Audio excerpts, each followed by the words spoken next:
Alam niyo, pagdating sa mga sport bike, ang dami nating pwedeng pagpilian.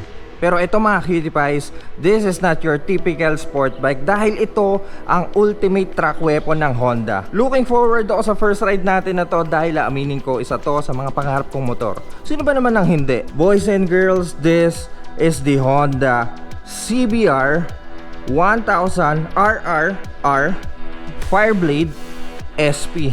Ang haba ng pangalan nito.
Ginawa para sa mga taong naghahanap ng matinding adrenaline for the racetrack pero road legal. Screamer engine, high-tech performance, badass design, super sport ergonomics, pumupulit sa corners na may OMG na price tag. Dude, pakiramdam mo para ka nasa WSBK kahit diyan ka lang pupunta. Gumagamit ng 1000cc displacement. It's a liquid-cooled 4-stroke double overhead cam, 16 valves, inline 4-cylinder na may bilis na 215 horsepower at 14,500 RPM at 130 Newton meters of torque at 12,500 RPM. Fuel tank capacity is 16.1 liters na may curb weight lang na 201 kilograms at mabibili nyo ang Fireblade SP for 1,600,000 pesos. Meron ding 13th anniversary na binay sa 1992 paint job for 1,660,000 pesos. Nakakapanghina yung presyo no? This is the flagship colorway ng Fireblade,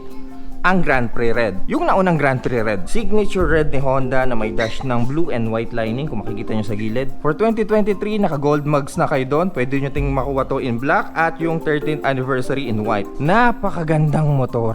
Sa front, buksan natin yung motor para makita nyo yung ganda ng Fireblade. Guys, hindi po nagbiblink yung mga signal light natin gawa lang to ng shutter speed ko. Anyhow, sa front, may masungit na approach with twin LED headlight at mataas na windscreen to improve aero. Of course, ram air duct sa gitna na same size ng aperture katulad ng RCV. Ngayon, para mas maganda ang pasok ng hangin in high speed at mas ma-improve ang performance, what Honda did, tinanggal nila yung susian. Tada! Ito yung sensor niya. Tinanggal nila yung susian doon para mas malayang makakapasok ang hangin. Integrated na rin ang mga signal light natin na nakalagay sa mirror at ganito ang itsura niya kapag liliko kayo. Para mag-generate ng downforce yung motor during track days, nilagyan nila ng winglet na may mas maliliit pa ng winglet sa loob. Nabubulag ako dito. Para kahit papaano mabawasan yung pagwili ng bike during acceleration at mandagdagan ang stability sa bawat preno sa mga corners. Honda Racing Corporation sticker at yung pangalan ng bike sa gilid, CBR Fireblade. Kung titignan natin yung fairings and cowling niya, lalo na dito sa ilalim, extended to hanggang dito sa may rear wheel. For two reasons. Una, for dry condition para onting hangin lang yung tumatama sa rear tire for lowering drag. Pangalawa, for wet condition, onting tubig lang ang tatama sa rear tire para mas maganda ang grip. Mababang tank design para mas maganda yung takin natin, of course, to improve aerodynamics in high speed. Tubular style main frame at tubular steel subframe dito sa likod. For the seat, manipis siya, kaya wag na tayong mag-expect na komportable ito sa daan. At of course, may pillion seat. Alam nyo, ang simple lang ng tail end ng Fireblade no? At may dalawang simpleng LED taillight sa likod. Mahabang fender sa likod na panigurado tatanggalin nyo lang din. Ulitin ko, kilos po yung bike. Ito yung sensor nya. Para gisingin si Fireblade, Meron tayong button dito sa kaliwa. Ito siya, pindutin lang natin to. Sa dash, gumagamit to ng high resolution 5-inch TFT display. At dito, makikita natin, the moment andito tayo sa display na kung tawagin ng Honda ay analog display. Actually, meron tong 4 na mode para maiba yung display natin. Pero as of now, mag-stick tayo dito dahil ito yung factory default ng display ng Fireblade. Sa upper left, makikita natin yung clock, low oil pressure indicator at engine temperature. At dito naman sa kaliwa yung info area. Sa gitna, ito yung tachometer natin at yung gear indicator. Sa upper right din natin makikita yung mga power modes natin at yung riding modes dito sa kanan. At speedometer dito sa baba. Guys, wala pong fuel gauge ang Fireblade. Ang mangyayari niyan, para malaman nyo kung ilang litro na lang ang natitira sa fuel tank nyo, may indicator dito sa baba. Sa ngayon walang lumalabas na nagsasabi na ganitong litro na lang yung natitira sa tangke at ganitong kilometro na lang ang kaya mong itakbo. Ayan, kung nakikita nyo, hindi pa kasi tayo natakbo kaya wala pang nagpa-pop up dyan. Dito naman sa info area, makikita natin yung trip A, average fuel consumption at rev per minute. Toggle lang natin sa kanan, makikita natin yung mga modes like engine level, traction level, wheelie level, engine braking level, at kahit yung suspension natin. So total kilometer na tinakbo ng bike, which is 492 kilometers pa lang. Actually, bihirang gamitin tong Fireblade. Trip E, battery voltage. So yun lang naman. Para makita natin yung main settings, hold lang natin tong left button pakaliwa. Ayan. Guys, sobrang daming pwedeng gawin dito sa settings niya. Hindi na tayo masyadong mag-i-in-depth dito. Pero dito makikita natin yung riding mode, suspension A mode. Pwede nyo ibahin yung damping, preload, compression, suspension M mode, quick shifter. Ano to? Up and down, yes. Pero bakit may ganito? Soft. So naiiba siya. Pwedeng medium, pwedeng hard. Ano nga? Steering damper, pwede nyo ding ibahin. Asan na nga pala yung steering damper nito? Nasa ilalim. ABS mode, rev indicator, start mode, rev. Sa display, ito yung sinasabi ko, pwede nyo ibahin yung display nyo. Ayan. As of now, stick tayo sa factory display. Mechanic, brightness, background, general, lap data, date and time, at service. Napaka high-tech ng motor na to. To the right handlebar, by the way, naka ride-by-wire throttle po tayo. Brembo Brake Master cylinder, kill switch at ignition switch. Yun lang naman yung nasa kanan niya. To the left, makikita natin yung passing light. And also, ito rin yung lap switch nyo. Easy access para sa riding mode. Ayan, kung nakita nyo, mode 1, mode 2, and mode 3. Mamaya sa first ride, pag-uusapan natin yan. Up and down and left and right button. Busina, signal switch, at hazard. Electronically adjustable all-in suspension. Pwede nyong ma-adjust ang spring preload, rebound, compression, at damping stability sa dash nyo. Ayan electronic to. Top of the line 4-piston Brembo Stylema with dual 330mm disc. Makikita nyo, napakalaki niya. Of course, with ABS na din. Pwede nyong patayin to for the track. Yan to itsura ng coolant niya at oil cooler. Dipstick para ma-check nyo yung oil level. Kung makapansin nyo yung headers niya, titanium yan mga cutie pies. Hanggang dito sa may mid-pipe. Sabayan mo pa ng long acrophobic stock exhaust. Electronic all-in rear suspension na pwede nyo din ma-adjust ang settings sa dash. Single 220mm disc with single piston Brembo calipers, 17 inches alloy wheel na gumagamit ng stock tire na 200/55 Bridgestone Batlux RS11 at 120/70 naman sa harap. Punta na tayo sa first ride dahil excited na akong gamitin ang Fireblade. First ride sa Honda CBR 1000 RRR Fireblade SP. Haba, no? By the way, before we start this first ride, I would like to thank the big boss of Sec Moto Supply. Pinagamit niya sa atin to para ma-share sa inyo ang ganda at pakiramdam ng naka-Fireblade. Ang ganda, no? Guys, by the way, all stock to walang pinalitan dito. Stock tire na naka-Batlux RS11, stock exhaust na naka-Acra, may winglet agad. Sobrang ganda nito. Hindi ko napapatagalin pa dahil dream bike to. Unang upo. Aggressive nito. Grabe to motor na to. Woo! Hinigilig ako.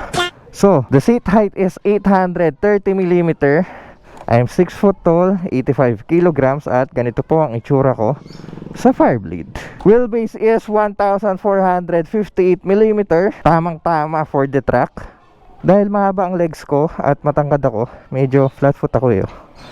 Pero slightly tiptoe. Hindi ganun sumasagad yung heel ko. Guys, tignan nyo to ah. Pook! Parang Swiss knife eh no. Itong susi na to, ang silbi lang nito pag magpapagas kayo, bubuksan nyo yung tangke. Ayan. So kapag gagamit kayo ng Fireblade, ilagay nyo lang sa bulsa nyo, pindutin ang button sa kaliwa, lalabas ang siltang CBR sa dash. Ganda nito. Alright, start na natin.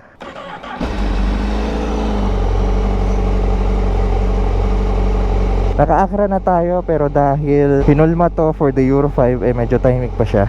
Malalaman natin mamaya kapag umandar na tayo kung maingay pa siya in high rev. Ang responsive ng throttle ah.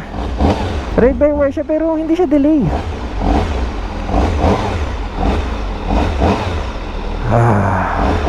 Mag-jacket lang ako.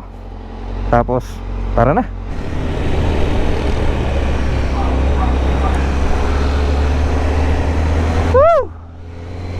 Bago ako dumaldal, sa mga nagtatanong po kung anong gear yung mga suot ko ngayon. For the helmet, naka-Berg Drift Evo Carbon po ako. For the jacket, naka-Sec Moto Supply hoodie jacket ako. And for the gloves, naka-RST gloves ako na racing gloves. Kevlar to by the way mga kitipais.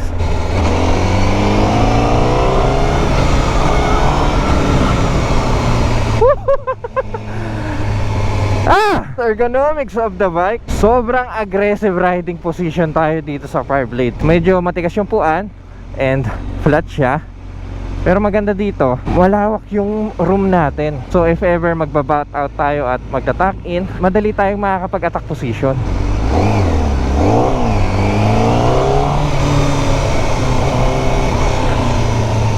For the tank, sobrang baba ng tangke. Sa 10R ko kasi medyo nare-relax ko yung chunk ko eh. Yung malaki kong tiyan sumasabit agad eh. Pero dito hindi, which is a good thing para madali tayong makakapagtakin ulit. Siguro kaya natin mababa yung windscreen natin. I mean, mahaba siya pero hindi ganun kataas tulad ng 10R. Ginawa nilang symmetrical sa tangke. Masusubukan natin mamaya kapag free na yung daan.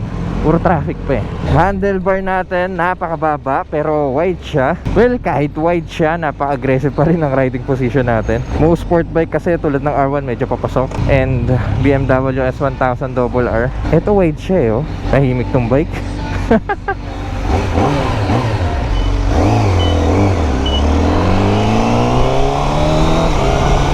Ang lambot ng quick shifter.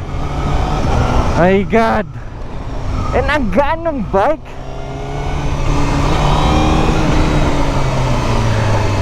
Walang binatpat yung 10R ko. Ang responsive ng throttle nito.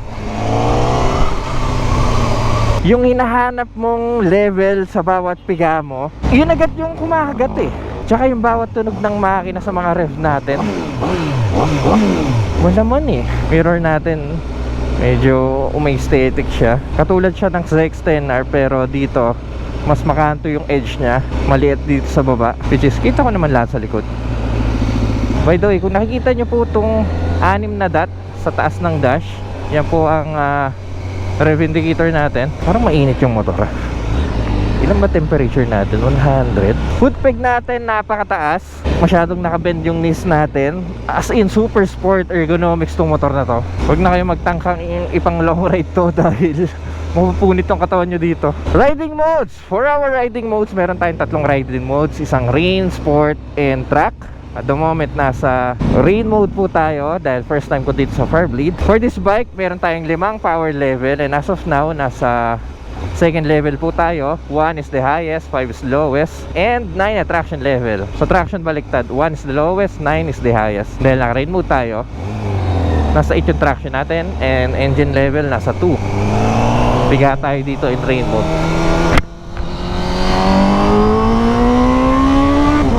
What the? Ano yun? Ba't umiingay yung motor bigla?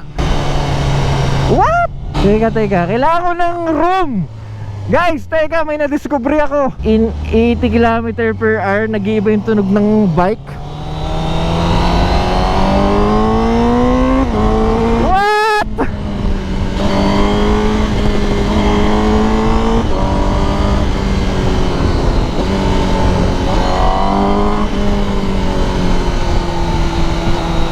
Sumisigaw yung bike kapag nasa 80 km/h tayo.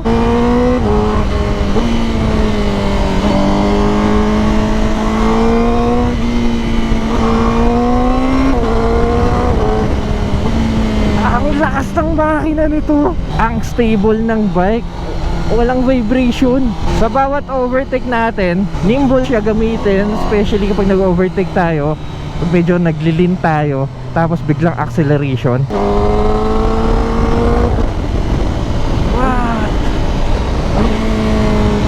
Sarap gamitin ito, iba yung power nito. Guys, rain mode lang to ha. For the sound, I think nakatulong din yung high compression piston. And dahil sa bagong short gearing, mas madali niyang ma-achieve yung high speed. Lipat nga tayo ng riding mode. Punta tayo sa sport. Engine level 1, traction 5. As of now, naka full stop tayo. Temperature ng bike is 106, 107 na ngayon, which is normal para sa Firebleed. Pero mainit siya guys. Sumisingaw yung init niya. Sa X10R kasi, sa ganitong traffic, 97, 98, gano'n naglalaro yung temperature ko. And kapag na-reach ng X10R yung temperature na 115 degrees Celsius, considered na yon as high temperature. Pero sa Fireblade, 122 degrees yung temperature niya, which considered as high temperature dito sa motor na to. Init yung bike, nakakapaso ah. Teka, pa natin ng pantalon yung medyo lumalabas na balat. And of course, dahil din sa quick shifter na up and down, bi-directional quick shifter, itong clutch na to magagamit lang natin in full stop. I mean, kung aandar tayo in low speed. Pero kapag tuloy-tuloy yung daan, ganito na yung hawak sa manubela. Ganda ng motor, no? Ganda ng cockpit natin, para tayong nasa jet fighter. Bike temperature 110 degrees Celsius. Hindi ko na masyado madikit yung paa ko sa makina. Nilalayo ko na 111 degrees. Oh come on, kailangan ko ng hangin para lumamig yung makina. Braking is very good as well, as usual, dahil naka Brembo tayo. And of course, dahil sa style ng disc at brake pads ng Brembo, nakakatulong yan para sa heat dissipation. Dito sa gulong niya may tiwala naman ako, dahil ito yung gulong na gamit ko dati. And kahit yung stock tire ng X10R, ito yung gulong. Sobrang kapit nito, especially sa corners. Power, subukan natin. Libreng daan.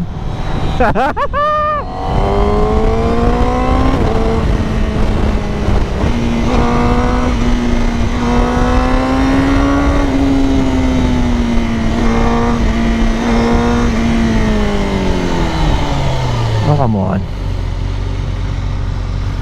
Okay, braking power, sobrang ganda.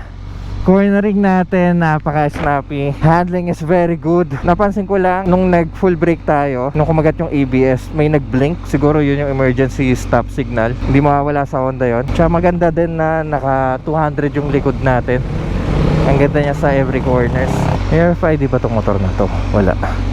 Gana kaya RFID ko dito?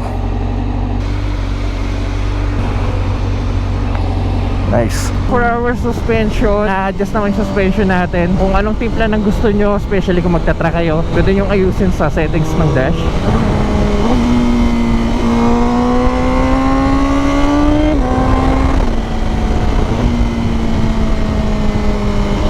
Quick shifter is very soft. Laking tulong ng malaking mirror. Kita mo agad eh, oh. When it comes to its competitor, mga competition niya, syempre ang Yamaha R1, Z10RR ng Kawasaki, BMW S1RR, MB Agusta RSV4, Ducati Panigale V4. So yung mga competition niya. Pero when it comes to smoothness sa every corners, acceleration, technology for the track, sobrang top notch ng Firebleed. Wala tong cruise control, which is okay lang kasi this is built for the track na kahit paano is road legal. Gandang tunog ng makina nito. Ano kayang tunog nito kapag naka-open yung exhaust nito? Siguro nagwawala to ng gusto. Nice. For our fuel consumption, nakita nyo naman yung riding style natin. Kumusumo po tayo ng 11.8 km per liter. Para patayin siya, meron tayong knob dito. Angat lang natin to para mamatay siya. 11.8 km per liter para sa 16.1 fuel tank capacity. Expect ko na yon. Sobrang lakas ng bike. 1000cc to. Kaya malakas din siya kumusubo ng gas. More power comes pambihirang fuel consumption. Guys, gusto kong titigan yun ng husto kung gaano kaganda ang Fireblade. Acrophobic long exhaust, 200 Bridgestone Batlux RS11 na sobrang kapit. Mababang tangke, magandang design, winglet of course, magandang mirrors na naka-integrated ang mga signal lights sa mirror. Brembo Stylema calipers, all-in electronic adjustable suspension, all-in suspension din sa rear. This is a top tier Japanese sport bike, hyper sport na mabibili nyo ngayon. Napaka-nimble, napaka-smooth ng bawat pasok, especially kapag nag-accelerate na tayo. Believe ang top speed nito is 299, pero restricted yun lang yung nakasulat sa dash. Pero kaya mag 300 something nito eh. By the way, Singarm is inspired from the RCV or RC213V ng Honda. 1.6 million pesos para sa mga may offer ng Fireblade at sa mga speed demon pagdating sa track. This is the best bike for you. Before we end this video, gusto ko lang pasalamatan ulit ang big boss natin from SEC. Nagtiwala siya sa atin at pina-feature to para malaman nyo kung gaano kaganda ang Fireblade. Shoutout tayo mga Cutie Pies. Tom Domingo 2330. Subukan nyo mag-road trip dito sa Monasterio de Tarlac para makita nyo ang statue ng Christ the Redeemer. So ito yung video natin nung pumunta tayong Tarlac. Monasterio de Tarlac. Sige, sama natin sa listahan natin yan. Tom Domingo, maraming pong salamat sa suggestion. Isan Drake 3041, just wow, quality content again, promoting tourism through motorcycle riding. Yes, Kalen Pama 3715, naangas talaga ng mga videos ni Sir Jow. Sakto sa tanghalian habang nagpapahinga. Ride safe lagi Sir Jow. Pa-shoutout naman po Kalen Pama 3715. Ba't yung mga pangalan nyo may mga number lagi, no? Maraming salamat sa suporta mo. Mag-iingat ka palagi. At lastly kay Kenneth 5298. Oh, meron na naman number 2. Ride safe always Boss Jow. Ganda ng place. Nice. Mismong birthday ko pa pala yung rides nyo, Boss Jow. August 9, 2001. Belated happy birthday po sa'yo. Sana dumami pa ang mga birthdays mo. So mga Cutie, kung nag-enjoy kayo sa video na to, kindly leave a like. At kung mahilig kayo sa mga ganitong content, huwag kayo mag-alala sa tamang channel kayo. So make sure to press that subscribe button dyan sa baba and let me know your thoughts kung ano masasabi nyo sa 1.6 million sport bike ng Honda, ang Honda Fireblade. Kaya mga Cutie Pies, see you sa next content.